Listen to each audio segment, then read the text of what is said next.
자, 오늘부터 에베소서의 말씀을 함께 봅니다. 자, 신약 성경은 27권으로 되어 있습니다. 27권. 신약 성경을 크게 분류를 하자면 복음서 그리고 서신서 이렇게 나눌 수 있어요. 물론 그 안에 복음서, 마태, 마가, 누가, 요한 이 복음서 다음 사도행전을 역사서로 분류를 하기는 하는데 복음서, 마태, 마가, 누가, 요한 사복음서 다음에 역사서 그 이후는 요한계시록은 물론 예언서로 묵시록으로 분류를 하는데 나머지 요한계시록 전까지는 다 서신서예요. 그러니까 편지, 서신서에 해당돼요. 근데 서신서는 또 어떻게 나누느냐? 바울 서신과 사도 서신으로 나누어요. 바울도 사도이긴 한데 바울이 워낙 많은 서신을 썼기 때문에 바울 사도와 그 이외의 사도들이 쓴 사도 서신, 뭐 베드로라든지 야고보라든지 이런 요한이라든지 이런 사도들이 쓴 서신, 그러니까 바울 서신과 사도 서신으로 나눈다. 그리고 오늘 이 본문의 말씀이 포함된 에베소서라는 성경이 포함된 에베소서 그리고 빌립보서, 골로새서, 빌레몬서 이 네 가지를 옥중서신이라고 한다. 그러면 어디의 과목이냐? 감옥에서 쓴 편지란 얘기인데 로마의 감옥에서 쓴 편지다.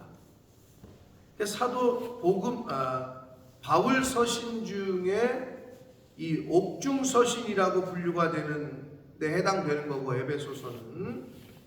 그리고 바울 서신 중에 목회 서신이라고 분류를 하는 것이 있고 디모데 전서, 디모데 후서, 디도서 요렇게 요 세 가지를 목회 서신이라고 분류를 하고, 그리고 데살로니가 전서와 데살로니가 후서는 일반적인 서신이다 라고 해서 일반 서신 이렇게 분리를 하고, 바울이 쓴 로마서와 고린도 전후서, 갈라디아서를 교리적인 편지다, 그래서 교리서신이다 이렇게 분류를 합니다.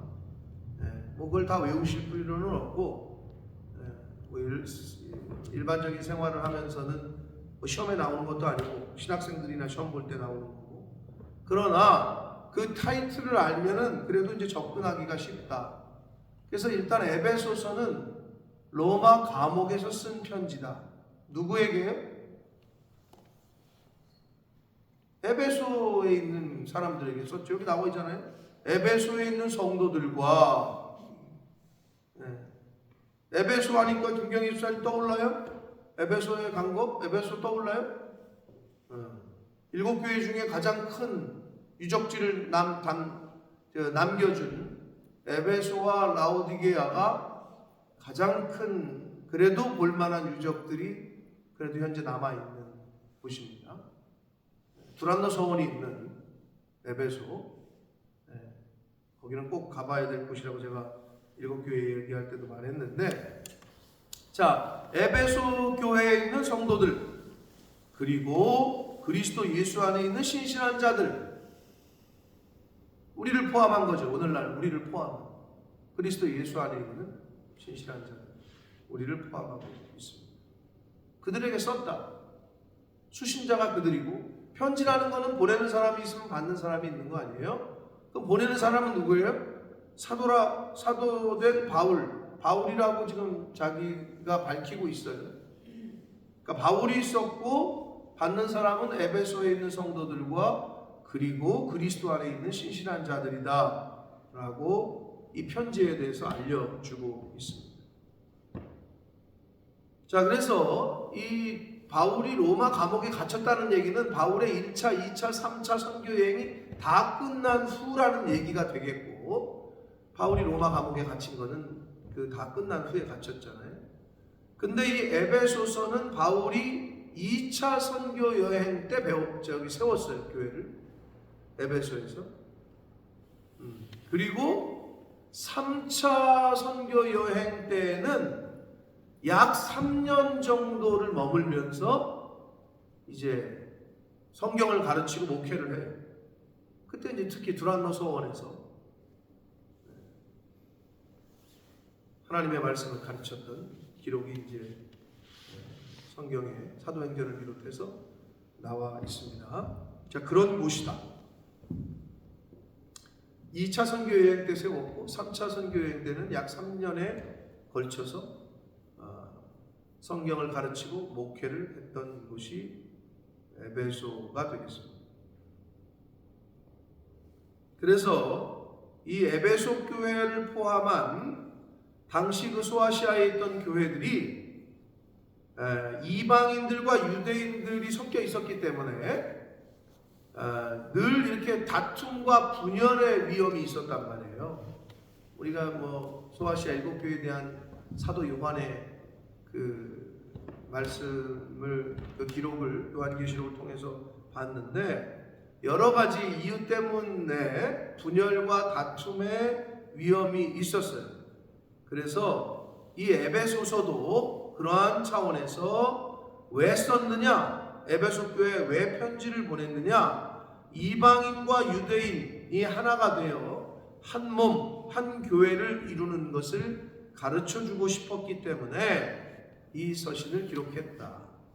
그래서 에베소서의 핵심 단어는 뭐냐? 하나됨입니다. 하나됨, 단일됨, 이게 핵심이에요. 또 하나를 얘기하자면 부요함, 그리스도 안에서의 부요함, 영적인 부요함, 요 두 단어가 에베소서의 핵심이다. 그런 차원에서 에베소서를 읽어가면 이런 맥락에서 편지를 썼구나 하는 걸 이제 알 수가 있게 되는 거예요. 자, 뭐 이 정도가 개론적인 이야기라고 보시면 되겠고, 이제 한 절 한 절 오늘부터 길지는 않습니다. 6장까지 되어 있기 때문에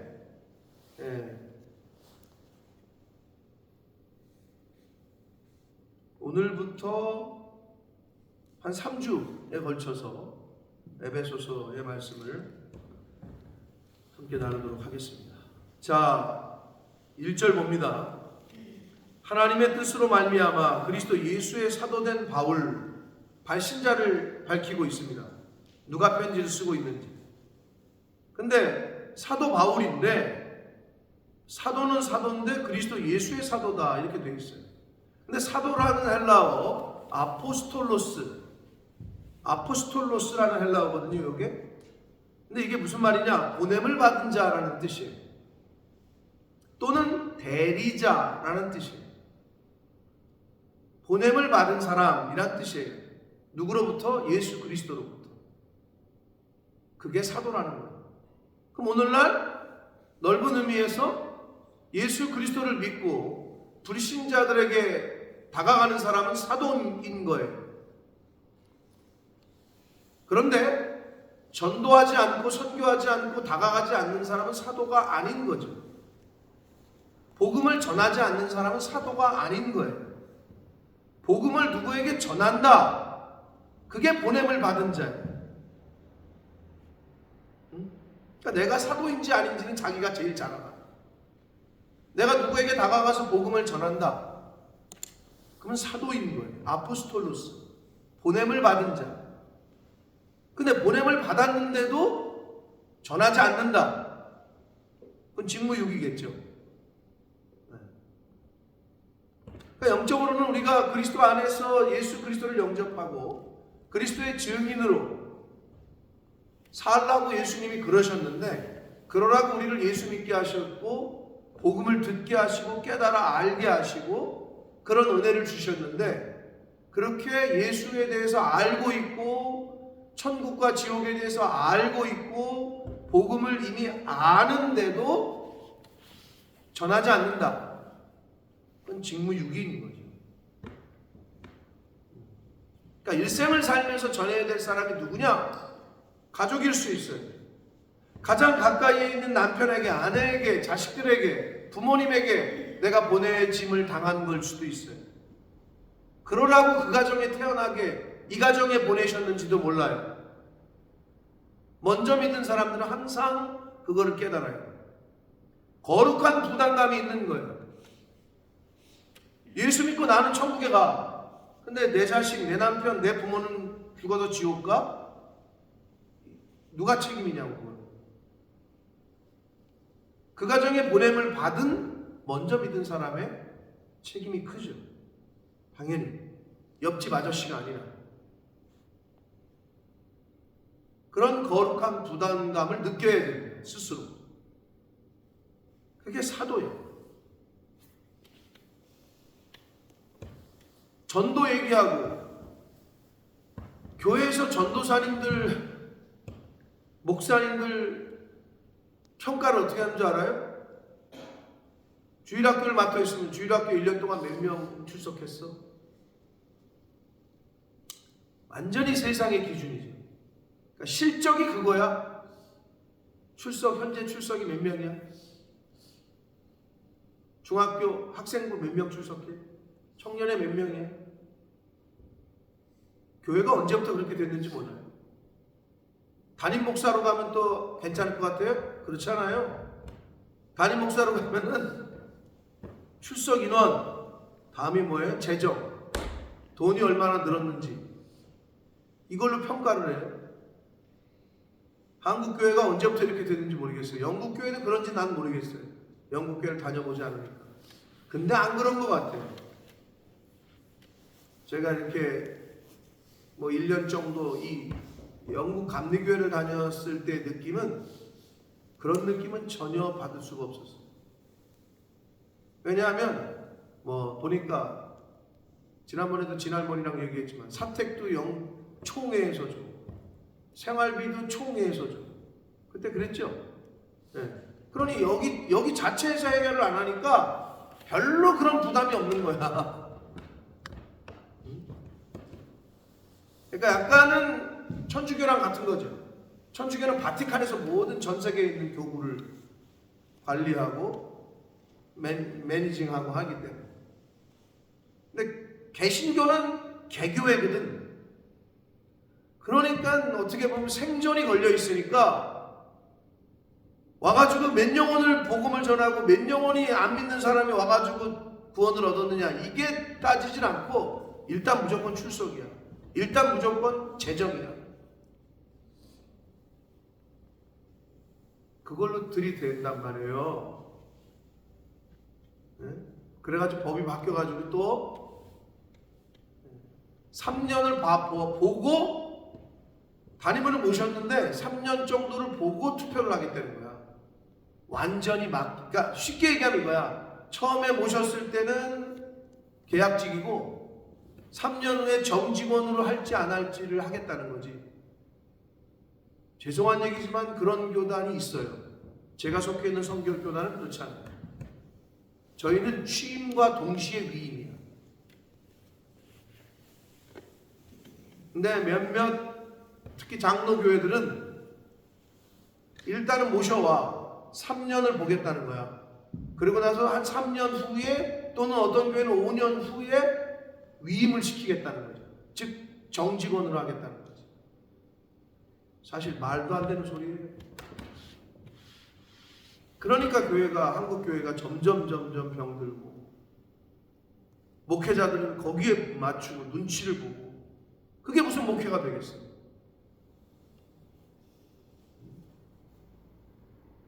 사도는 하나님께서 보내시고 예수 그리스도께서 보내신 거지. 아니 어디 대통령이 대사를 파견했는데 그 대사를 갖다가 그 대사관에 있는 직원들이 또는 그 영국의 런던에 있는 국민들이 뭘 투표를 해가지고 이 대사를 받을 건지 말 건지를 결정을 해요? 세상에 그런 데가 어디 있어요? 세상도 안 그러거든. 감히 하나님의 나라에 관련된 일을 하는 사람들을 예전에는 이거는 다시 말씀드리지만 구교에서는 즉 카톨릭에서는 있을 수도 없는 이야기인데 개신교에서 엉뚱하게 그런 걸 만들어가지고 처음엔 안 그랬다. 불과 한 몇십 년 전이에요. 한국교회 초창기에는 그러지 않았다고. 개신교 초창기에는. 자, 그래서 이 사도라는 말, 아포스토텔레스라는 말은 보냄을 받은 자, 대리자라는 뜻이다. 누구의 대리자냐? 그리스도 예수의 대리자고, 누구에게 보냄을 받은 자냐? 그리스도 예수로부터 보냄을 받았다 라고 바울이 이야기를 하고 있습니다. 그런데 그것도 그 앞서서 누구의 뜻으로? 하나님의 뜻으로.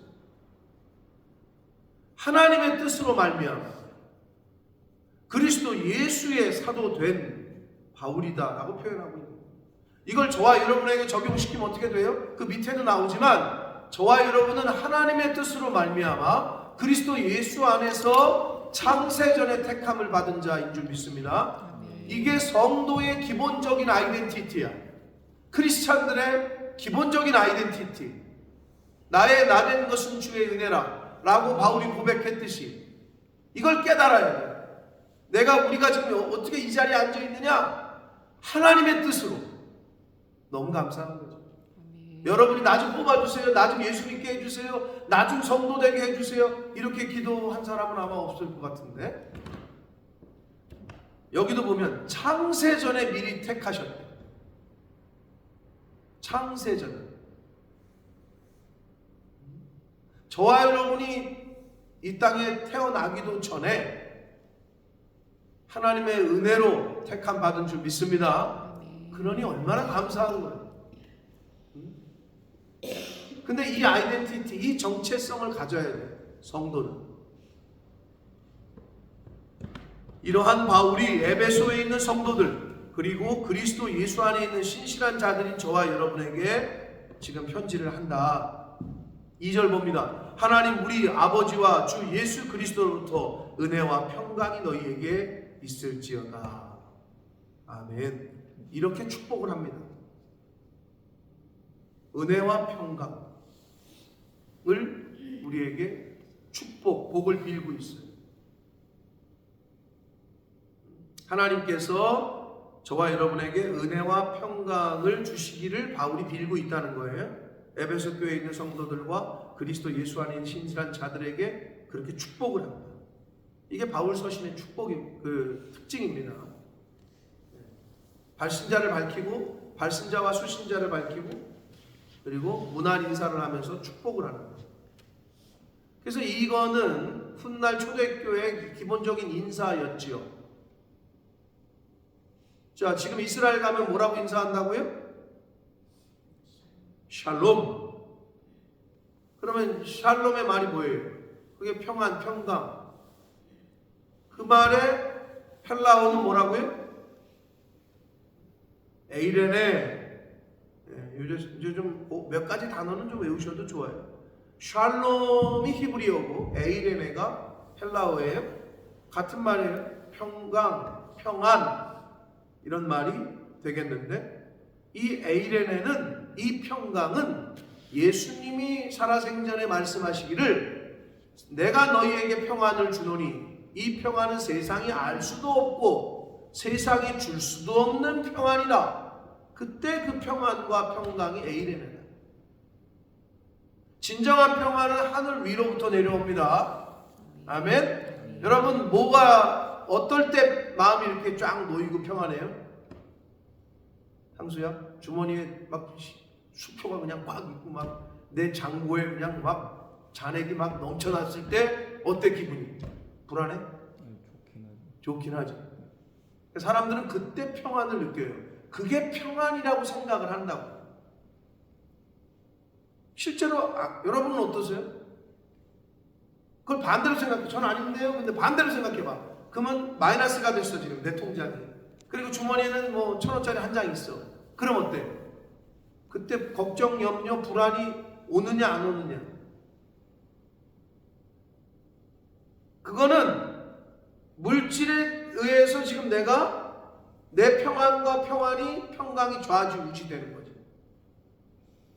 더 넓게는 환경에 따라서 좋은 환경에 있으면 릴렉스하고 광야 같은 곳에 있으면 막 불안하고, 근데 하나님이 주시는 평강, 예수님이 말씀하시는 평강은 환경을 초월합니다.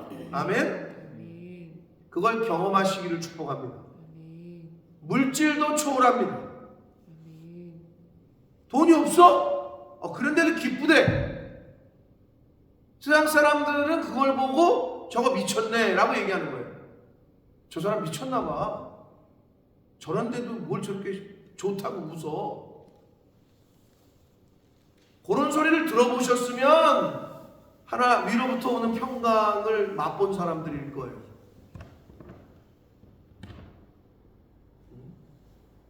그러니까 여러분 스스로 생각을 해보세요. 내가 어떨 때 평안함을 느끼는지, 내가 어떨 때 자유로운지, 도대체 나에게 자유를 주는 게 뭐고 나에게 평안과 평강을 주는 게 어떨 때인지. 사람들은 요즘 어떻게 돈이 많으면 자유롭다고 생각해요.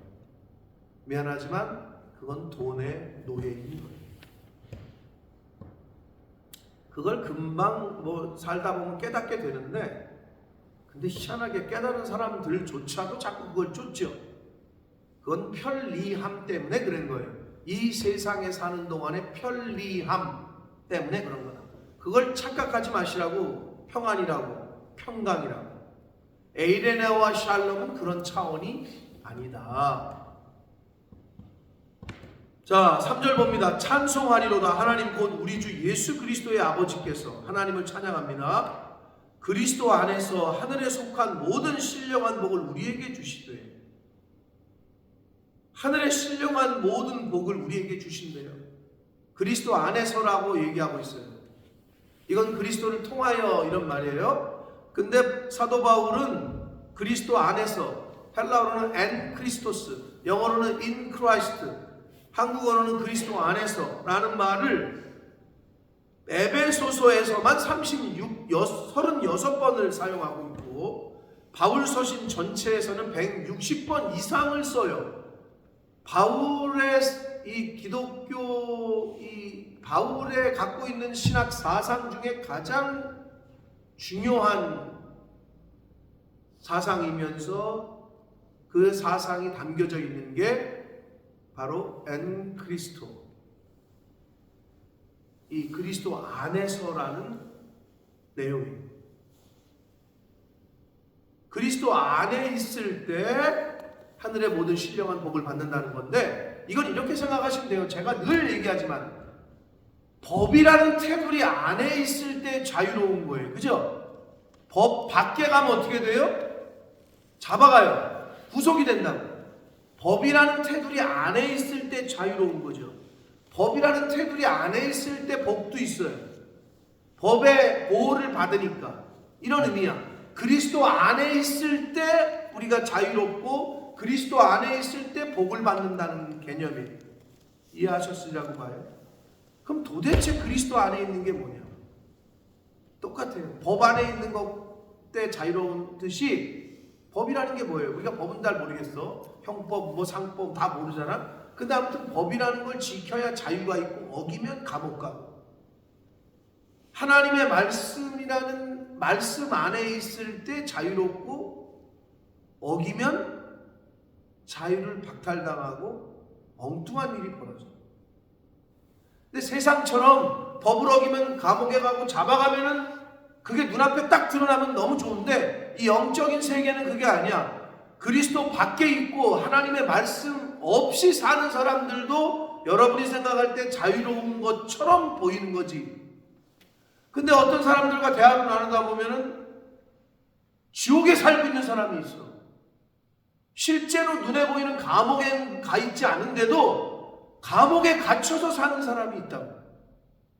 대화를 나누다 보면 인생이 너무 불쌍해.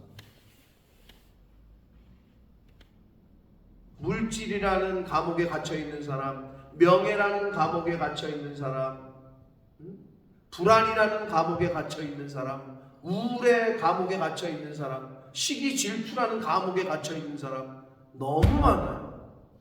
거기서 자유롭지를 못해요. 빠져나오지를 못해요. 근데 그걸 잘 몰라. 그런 개념이다. 이 그리스도 안에서라는 말은. 그리스도 안에 있을 때 하늘의 모든 신령한 복을 저희가 받습니다. 언약 안에 있어야, 법 안에 있어야 그 복을 받지, 밖에 있으면 복을 못 받는다. 그거를 조금 더 여러분의 그 느낌에 확 와닿게 얘기하면은, 이 교회가 성경에서는 교회의 머리가 주님이라 그랬죠? 교회 안에 있을 때 복을 받아요. 아멘? 죄송하지만 교회 밖에 있을 때는 그걸 받을 수가 없어요. 그렇게 생각하시면 돼요. 20년도 넘었을 거야. 그죠? 유승민인가? 유승준이. 아시죠? 유승준?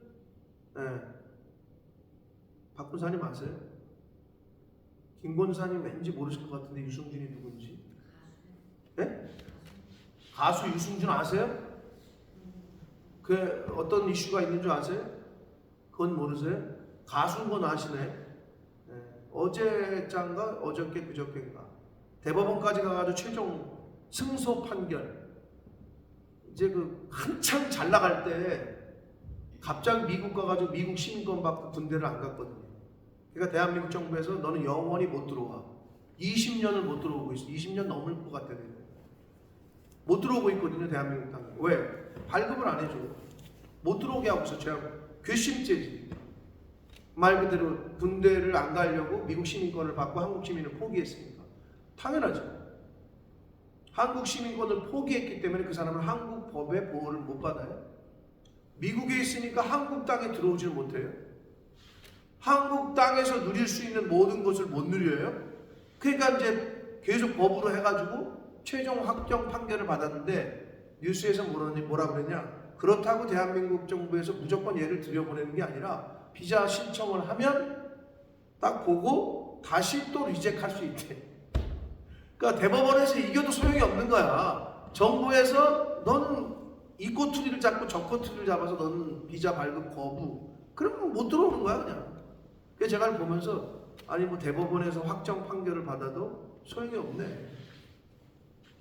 다시 신청해도 거부할 수 있는 권리가 대한민국 정부에 있다. 뭐 이렇게 얘기하더라고요. 제가 볼 때는 조금 더 진짜 할아버지가 돼서야 들어오지 않을까. 그 감정이라는 게, 국민들의 정서라는 게, 군대를 안 가려고 가서 국민인 거를 포기하고 미국 시민권을 얻었다. 못 들어오는 거예요. 지금까지도 못 들어오고 있어요. 대한민국에 누릴 수 있는 걸 못 누려요. 교회 밖을 나가잖아요. 그리스도 밖을 나가잖아요. 이 안에서 누릴 수 있는 걸 못 누린다는 것과 동일합니다. 그게 그리스도 안에서. 사전에서도 또 나오죠. 곧 창세 전에 그리스도 안에서. 벌써 여기서만 뭐 1장에서만 봐도 7절에 그리스도 안에서, 9절에 그리스도 안에서, 11절, 10절에 그리스도 안에서, 11절 그 안에서, 12절 그리스도 안에서, 13절 그 안에서, 그 안에서. 아주 한 절마다 계속 얘기하고 있어요. 이게 굉장히 중요한 거기 때문에 얘기하는 거예요. 그리스도 안에 계셔야 됩니다. 말씀 안에 계셔야 되고 교회 안에 계셔야 됩니다. 이게 가장 중요합니다. 창세 전에 그리스도 안에서 우리를 택하셨다. 우리를 택하시되 창세 전에 택하셨다. 여러분 이제 내년이 대한민국 총선입니다. 국회의원들을 뽑아요. 누구를 택해야 된단 말이야. 한마디로 지금 이제 대한민국은 또 이제 총선 그 분위기로 가고 있는데, 그럼 어떻게 돼? 누구를 찍을지는 어떻게 돼? 후보자들이 있고 후보자의 연설을 듣고 그들의 면면을 보고 그들의 경력을 보고 그래야 여러분이 투표하잖아요. 얼굴도 안 보고 투표할 수 있어요? 하나님이 저와 여러분을 언제 그러면 얘 행동을 보고 얘 말하는 거 봐라, 얘 행동하는 거 보고 얘가 경력을 어떻게 했고 이놈이 내 말대로 잘 살았나 안 살았나 이거를 보고 택했다는 거야? 그래야 논리적으로 맞아. 누구를 택한다는 거야. 근데 하나님은 창세전에 택하셨대. 이게 여러분 믿겨지십니까? 이거는 하나님이시기 때문에 가능하고 그 예비하심과 예정하심과 그 은혜가 이루 말할 수가 없는 거예요. 창세전에 그리스도 안에서 우리를 택하셨다. 그래서 우리로 사랑 안에서 그 앞에서 흠이 없고 거룩하고 흠이 없게 하시려고. 왜 거룩하고 흠이 없어야 되느냐? 하나님이 거룩하시고 흠이 없기 때문에. 그래야 하나님과 함께 할 수 있기 때문에. 그래야 하나님과 저와 여러분이 동행할 수 있기 때문에 그렇게 하시려고 우리를 택하셨다. 5절 그 기쁘신 뜻대로 하나님의 뜻대로 우리를 예정하사 그래요. 예수 그리스도로 말미암아 자기의 아들들이 되게 하셨다. 예수 그리스도로 말미암아 아들이 된다. 정확히는 양자 삼는다라는 단어거든요. 이 아들들이라는 헬라어 원문은 쉽게 얘기하면 예수 그리스도로 말미암아 우리가 아들이 돼요. 예수 그리스도를 통해서만이 하나님께로 갈 수가 있어요. 예수 그리스도를 믿지 않고는 천국에 갈 수 없어요. 이런 개념이에요. 근데 여기서 우리를 예정하셨다라는 단어가 해석에 따라 여러 가지 이제 교단마다 차이가 있고 사람마다 차이가 있어요. 그래서 이 예정이라는 말을 절대 예정으로 우리가 이제 장로교 칼빈이 그렇게 얘기를 했거든요. 하나님의 절대 예정. 근데 그게 틀린 것은 아닌데 사람들이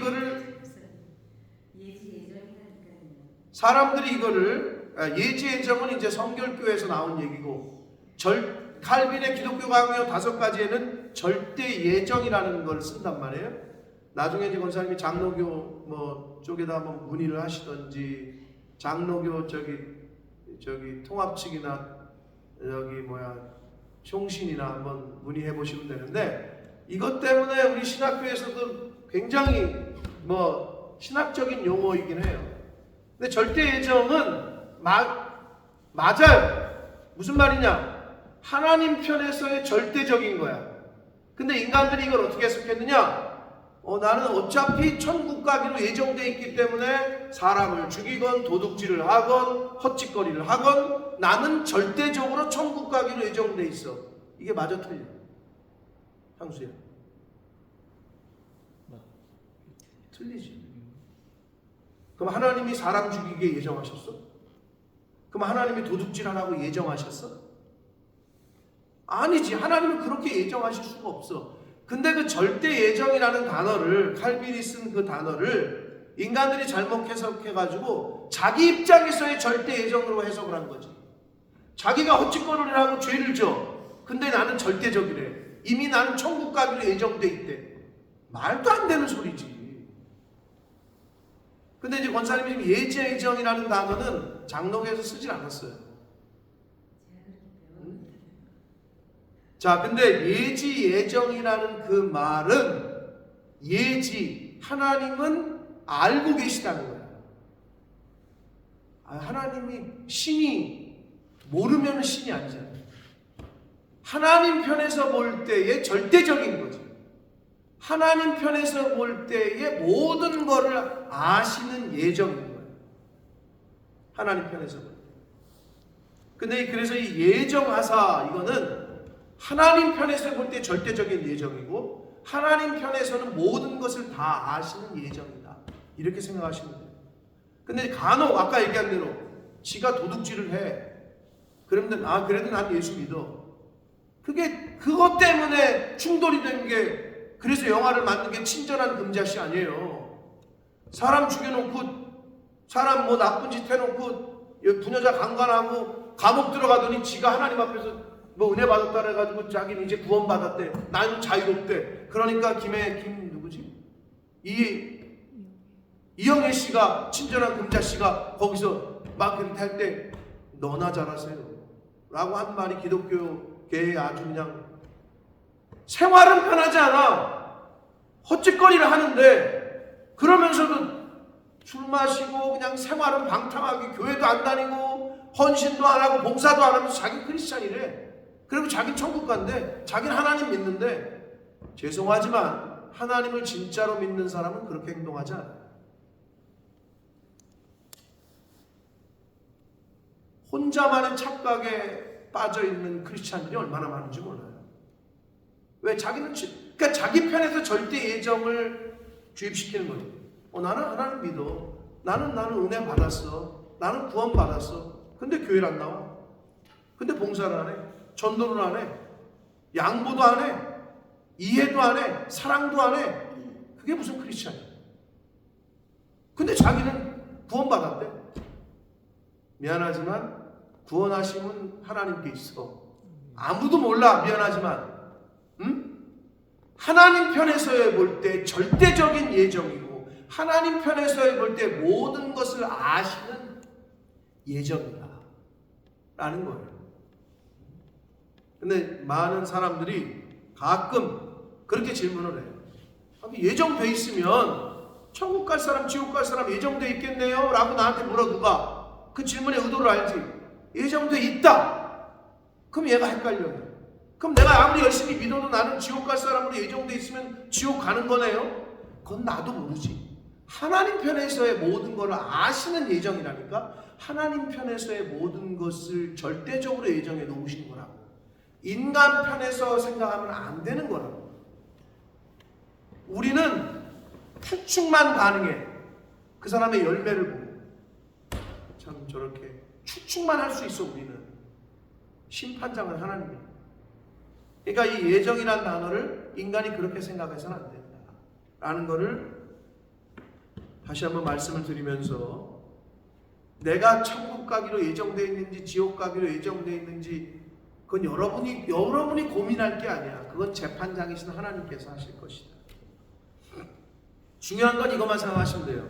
예수 그리스도로 말미암아 자기의 아들들이 되게 하셨다. 오직 예수 그리스도를 통해서만 천국에 갑니다. 오직 예수 그리스도를 통해서만 아버지께로 갈 수 있습니다. 오직 예수 그리스도를 통해서만 하나님의 자녀가 됩니다. 이게 핵심이다.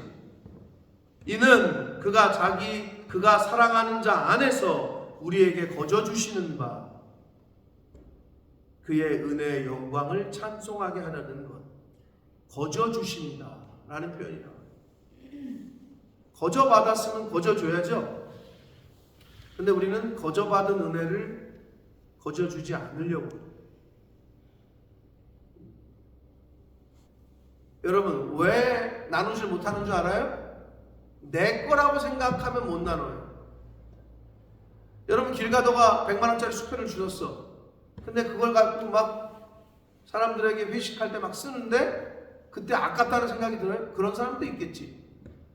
내 돈이 아니라고 생각하면 아깝지 않은 거예요. 그게 대표적인 게 뭐예요? 법인카드, 회사 돈. 막 유용한, 요새 지금 정치죠, 정치. 상대편을 어떻게든 깎아내려야 되고 내려야 되니까. 이재명 씨의 경기도지사 시절에 법인카드 유용해가지고 지금 또 재판이 걸리고 근데 또 이제 총선이 다가온 거죠. 내 돈이 아니라고 생각하면 막 써요. 근데 내 돈이라고 생각하면 막 못 써요. 왜 우리가 베푸는데 인색하고 왜 나누는데 인색하느냐? 내 거라고 생각하는 사람은 못 써요. 근데 바꿔서 이게 하나님이 나에게 주신 건데 하나님 건데 라고 생각하면 베풀기가 쉬워요. 여러분 스스로 생각해 보시라. 여러분께 어디 있어요? 예수님이 뭐라 그랬어요? 부자 청년에게. 네 목숨을 오늘 내가 취하면 네가 갖고 있는 재산이 다 누구께 되겠냐? 그러니 그거 팔아가지고 가난한 사람에게 나눠줘라. 그래야 영생이 너에게 있을 거다. 근데 그 청년은 다시 돌아오지 않아요. 그게 우리의 모습일 수 있다. 왜 그렇게 어리석어? 오늘 죽으면 그 돈이 다 누구께 되고 그 집이 누구께 되고 자식께 된다고 생각하죠? 세상을 보세요. 부모, 할아버지, 아버지가 나눠줬던 재산으로 싸움하는 거 보시라고. 자식께 되는 게 아니라 엉뚱한 사람께 된다고. 내가 해놔가지고 죽으면 자식들이 알아서 나누겠지. 세상이 그렇지 않아요. 그러므로 저와 여러분이 예수를 믿은 거 저와 여러분이 복음을 듣고 있는 거는 하나님이 거저 주시는 은혜인 줄 믿습니다. 네, 이거를 늘 잊지 마시라고. 거저 받은 사람들은 그래서 하나님이 주신 은혜와 영광을 찬송하는 삶을 살아야 됩니다. 그의 은혜의 영광을 찬송하게 하는 것이다. 그래서 사실 예수 믿는 사람들은 입만 열면 하나님께 영광, 주님께 영광, 찬양, 감사. 저와 여러분의 모습이 그래야 돼요. 왜? 생명을 받았잖아요. 영생을 선물 받았어. 근데 뭐가 이렇게 지금 돈이 없어서 좀 짜증나요? 불안해요? 죽어도 부활이고 죽어도 영생이라고 믿으신다면 그게 왜 짜증이 나? 그렇게 살지 말고 이젠 정말 하나님 찬송하고 찬양하고 감사하고 기뻐하고 우리를 향하신 하나님의 뜻이 뭐라고요? 항상 기뻐해라. 범사에 감사해라. 쉬지 말고 기도해라. 이것이 너희를 향하신 아버지 하나님의 뜻이다 라고 가르쳐 주셨잖아요. 그렇게만 하고 사시라고. 오늘 하루는 생명 있는 동안에 기뻐하시고 감사하시고 성도 간의 교제가 있고 같이 먹고 나누고 내가 커피 한 잔 사고 케이크 사고 밥 사고 그러면 감사한 거야. 물론 얻어먹을 때도 기쁘지.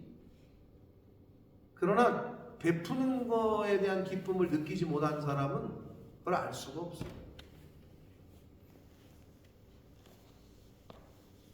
그런 은혜 가운데 오늘 한 날을 사시기를 축복합니다. 에이렌의 샬롬의 은혜가 오늘 이 새벽 예배에 나오는 한 분 한 분에게 넘치는 한 날이 되시기를 예수 그리스도 이름으로 축복합니다. 아멘. 살아계신 하나님 아버지 감사와 찬송과 영광을 올려드립니다. 아버지 하나님 오늘도 돈으로 살 수도 없고 능력으로도 살 수도 없는 생명을 연장시켜 주셨습니다. 시간도 주셨습니다. 새로운 한 날을 더 살게 해주셨습니다. 이 하루를 시작하며 아버지의 집으로 저희를 불러주셔서 찬송하고 기도하고 말씀을 듣게 하셨습니다. 하나님 감사합니다. 아멘. 아버지 하나님 우리가 어디서부터 평안과 평강과 자유로움을 느끼는지 스스로에게 질문해 보게 하시고 하나님으로부터 오는 샬롬 에이렌의 그 평강과 은혜가 이 자리에 있는 한 사람 한 사람들에게 임하게 해주셔서 아멘. 세상이 주는 한계가 있고 영원하지 못한 그 느낌이 아니라 세상이 줄 수도 없고 알 수도 없는 평안을 내가 내게 준다 하셨던 예수님의 말씀을 기억하여 하나님이 주시는 이 말씀이 생명의 말씀이 주시는 평강의 은혜를 경험하게 하시고 체험하게 하셔서 아멘. 그 은혜 안에 거하는 이 자리에 있는 새벽 성도들이 되게 하시고 우리 교회에 속한 몸된 교회에 속한 모든 권속들 자녀손들이 되게 해 주옵소서. 아멘. 예수 그리스도 이름으로 축복하며 기도 올려